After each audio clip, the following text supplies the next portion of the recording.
So today we're going to be talking about matrescence, a word now that I can finally say, Yes. transitioning into motherhood. Exactly. And with postpartum, so many changes happen to our body, psychologically, emotions, like hormones. Like what's up with all of these hormones? Can you Yes. tell us more about them? So, during pregnancy, delivery, and then breastfeeding, we have some of the biggest changes as women that we have in our hormones. So you may know some of the bigger or sort of more popular hormones that we know are estrogen and progesterone really increase during the pregnancy to sustain a lot of parts of the pregnancy. And then during delivery, once the placenta is delivered, those just sort of crash. And so this is possibly the biggest hormonal shift that any woman will ever experience in her life.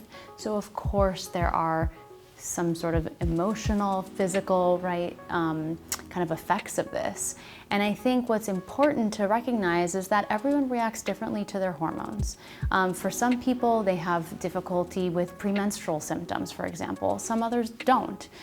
So what we know here is that it's not the absolute number of the hormones, because people always ask me, can I check my hormones? Can I make sure that they're not, they're in the right balance? But truly, every single person reacts differently, and it's the change in hormones. So some people are more sensitive to those changes than others. And for some, that change can mean some mental health issues.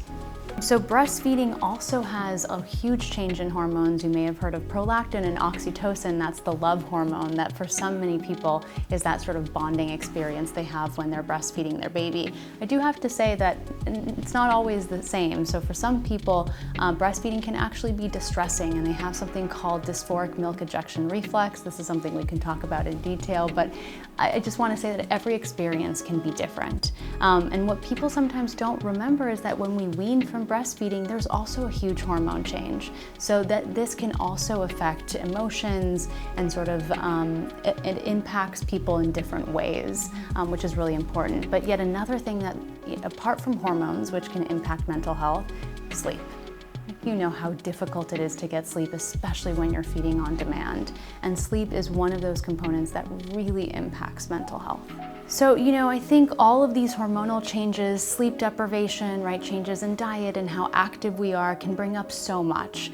For some, it can just be ambivalence, which we should talk about, then postpartum depression or anxiety or even other mood issues.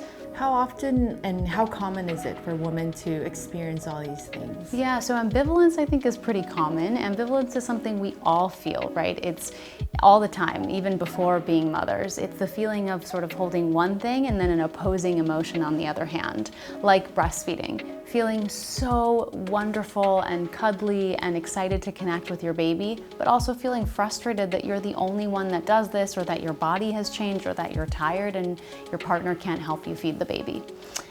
So I think that that's pretty common across the board. It can be about so many different things, but I see it a lot in work, right? Even from pregnancy. The thought of, oh man, my life is going to change so much, right? I'm going to lose some parts of my independence. I'm going to be responsible for this child until they're, an adult, because you're always a mother. Unfortunately, the pandemic, I think, has also increased a lot of the rates of ambivalence. We've seen birth rates go down, certainly, and also it's really increased the rates of postpartum anxiety and depression specifically. We think almost threefold. So before the pandemic, we estimated that 1 in 7 women maybe had postpartum depression. But now we think that might be 1 in 3 or 1 in 4, right? The numbers are really so much higher, and I think this has to do with the lack of supports, right? That lack of community that really occurred during the pandemic.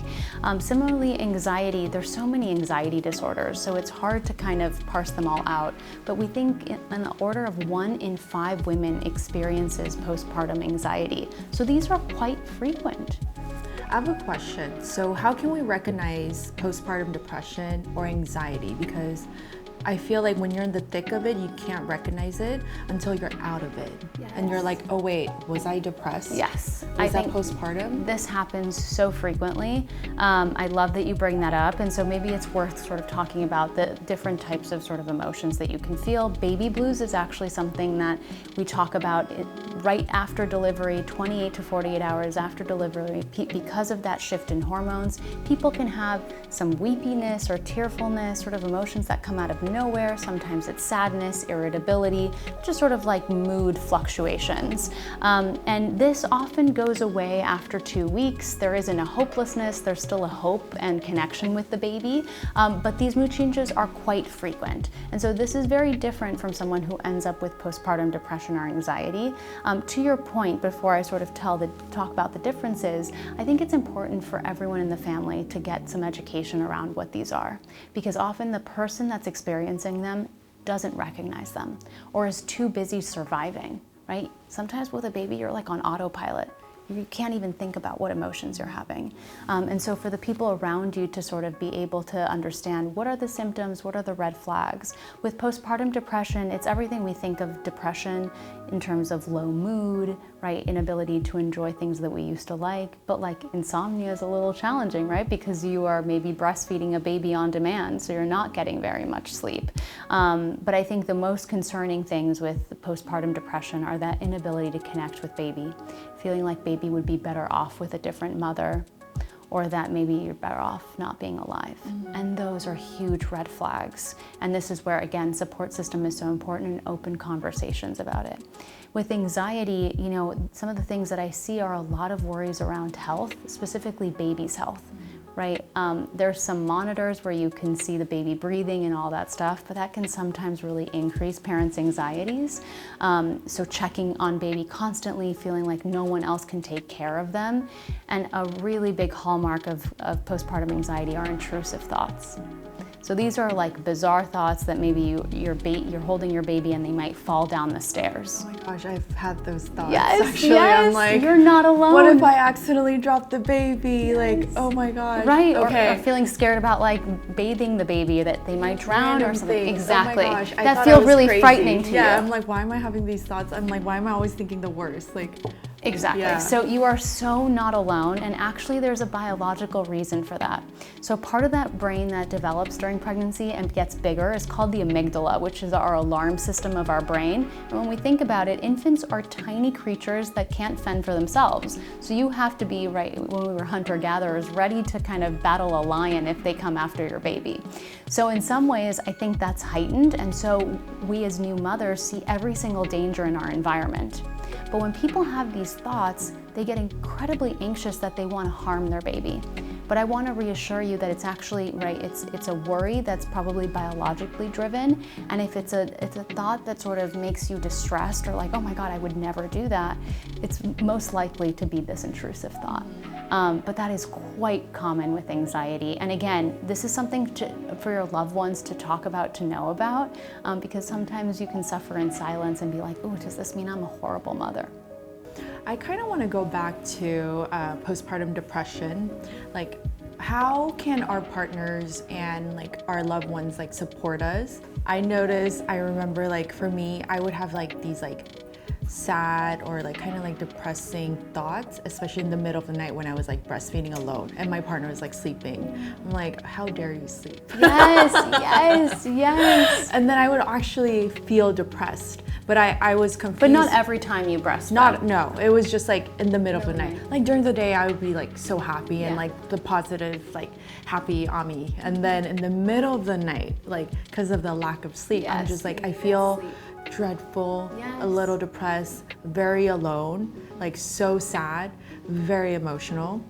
And then one thing that would really irk me is Jacopo, if he would be like, baby, do you feel depressed? I'm like, don't ask me if I'm feeling depressed. Yes. I don't know, something about that question would annoy me. He's like, do you think that's postpartum depression? He was trying to support me and help me, but the way he phrased it, are you going through postpartum depression? Yes. Even though it's like very thoughtful, it would just annoy me so much. Because he's making an assumption, right? And I think that's where it's difficult. And I am all about asking how you're doing and leaving it open-ended exactly for that reason, right? Like, because you're attaching things, like you're like, what is he assuming about me? What's going on here? And it can sound patronizing. Yeah. And I think that is such a good description of it, right? That where he's so well-intentioned, but maybe the way that we phrase things needs to be different. I notice you're not getting much sleep, or that you're pretty quiet at, this hour.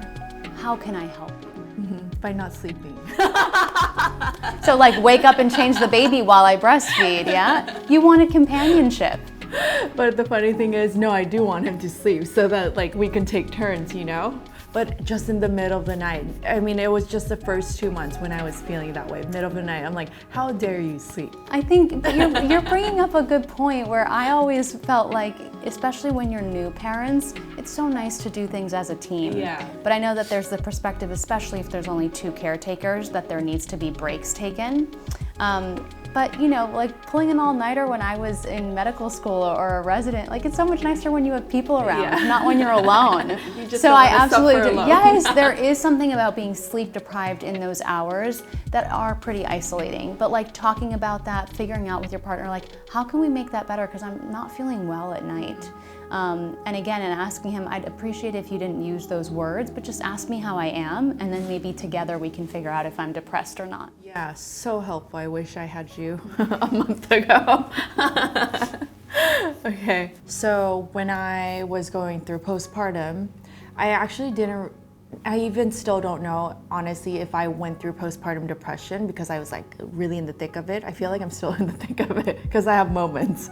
And I've always suffered from like some kind of anxiety. So I think that was heightened too, like with the lack of sleep, the lack of help, because another thing, like I know we're going to be talking about like mom guilt in our next episode, which I'm so excited to like talk about because I feel a lot of that. But yeah, so like because of mom guilt and all of that, Jacopo and I actually didn't really hire help in the beginning. So the first 2 months we did everything ourselves. I mean, the only thing we did was had somebody cook for us, but like we didn't have like a nighttime nurse or a baby nurse until like we're like, okay, we're like literally like we're dying and we're just like, it's just so hard. So I didn't hire help until month 3, and like everything changed. Once I hired a baby nurse, I'm like, oh my gosh, this is very liberating. Somebody's helping us like clean the bottles, and like I can play with Teo, like, and mentally I think I saw a shift. So for me, like there were certain tools, like obviously hiring help. I went back to doing my therapy. I'm not as consistent as I wish I could be, but like before giving birth, I was like once a week type of person. I don't have that time still, yeah, but still, I'm still like, whenever I notice, like I'm still able to have my therapy sessions, which is like tremendous. Like, and then also trying to get back into like meditating, journaling, even though it's not as consistent as I wish I could be. But I would love to hear like what are some other great tips and like things that you can do for like self-care and to get out of it. You know, I think you are privileged enough to have the ability to hire assistance, which I think is so important if you can. But there are also ways to sort of tap family, tap friends, right? Community to really help. And I think this is something we have to invest in, right? Invest when we're not pregnant to help others and those around us during pregnancy. So in turn, right, we'll help each other. So I do think tapping into that. Also, I know we've talked about self-care before, and I think it's so important. And I do want to say that there's a lot of societal issues that need to change. So I don't want to put, sometimes self-care feels like a burden for the people that are suffering the most, right? For moms that are completely overwhelmed to kind of do more things, right? To journal, to meditate, those still work.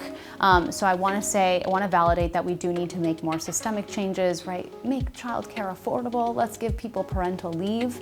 But I do think since we only control very little, right, or what's in front of us, I think it's important to figure out how can people do very small things that can make them feel like themselves or make them feel connected to sort of who they were or who they are. And this can be very small, like brushing your teeth, right? Putting on other clothes other than pajamas. And again, asking for what you need, not turning down help reflexively, which we often do, maybe to be polite. Oh no, it's okay, don't bring that food over.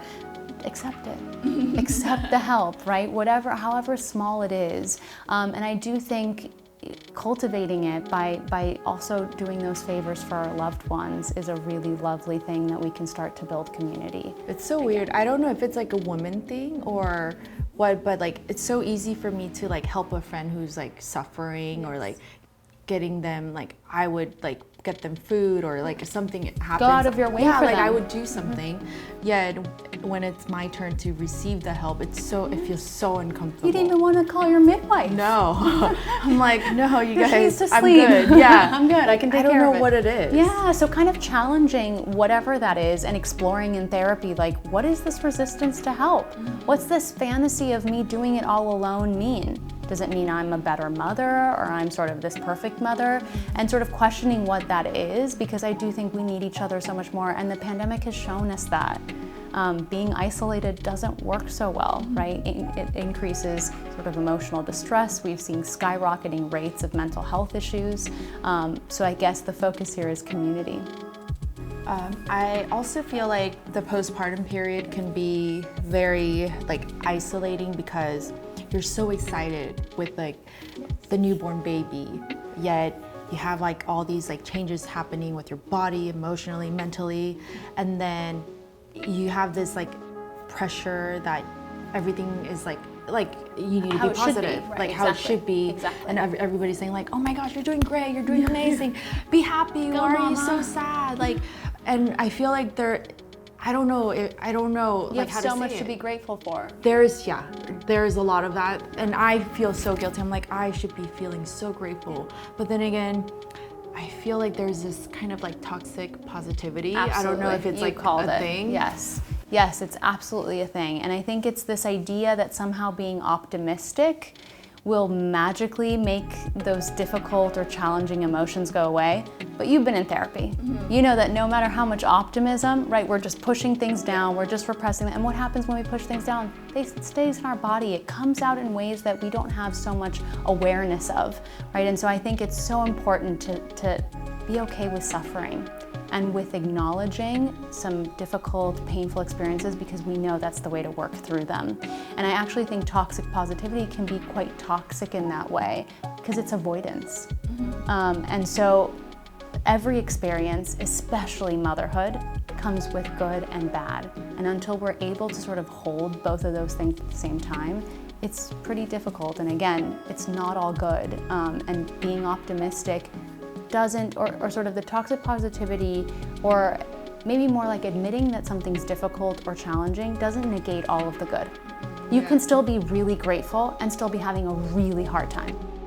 Yeah, I love that, because that's how I feel. That's like so me. You're not alone. Oh my gosh, thank you so much, Dr. Oreck. I can't wait to talk about mom guilt in our next episode, because I have a lot of mom guilt. Thank you so much for sharing.